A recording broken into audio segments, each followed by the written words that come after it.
我哋抖音呢啲就真係道德綁架好犀利。好價售車，記得揾蚊姐。今日嚟到呢個燈飾之都，亦都好多人話食乳鴿要嚟呢度。你好啊，咩價位啊？三件？你三位係難兄難弟啊？啊，呢個都係我老細，今日嘅米飯班主，平啲俾我。唔得。因為大家都知道蚊姐專注 BBA 全都係中高端豪車。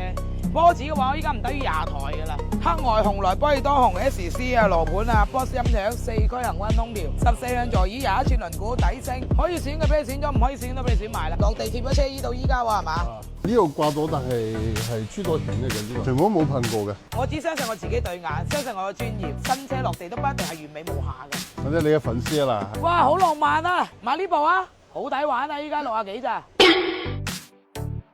咁係60幾喎，你部車難道你想70啊？冇可能嘅。我攞俾你電佢先嘅。你部車嘅話，你一到1月份車，我保證唔見到3萬蚊打底。做電箱啊你？啊。你買咩㗎電箱？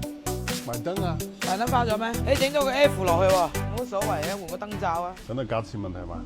肯定啦，肯定60幾嘅。佢依家仲有一部嘅話，開住69萬8，你呢個127萬幾，佢個123萬幾。打過一次佢係74萬嗰陣。你8月份絕對有啦，呢個我唔否認㗎。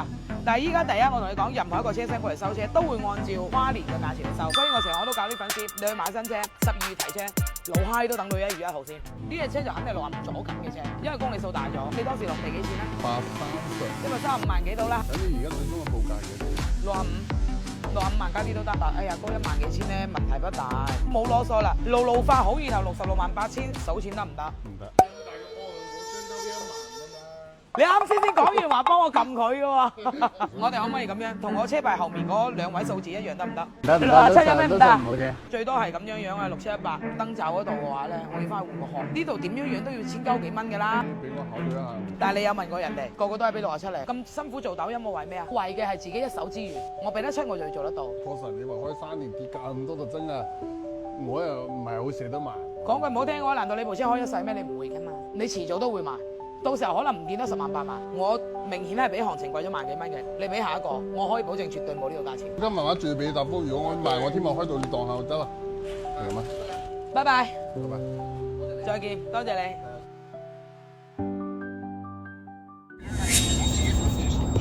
唔使啊，我依家翻轉頭，依家過去我都加唔到俾你老友。其實我唔係咩，我67萬3頭先我都係硬住頭皮頂上去要㗎咋。我加得13000俾你，我差咗3000啊！我同你講啊，做我哋抖音呢啲就真係道德綁架好犀利。呢個67萬3就係因為你咁支持我，我先至加上去。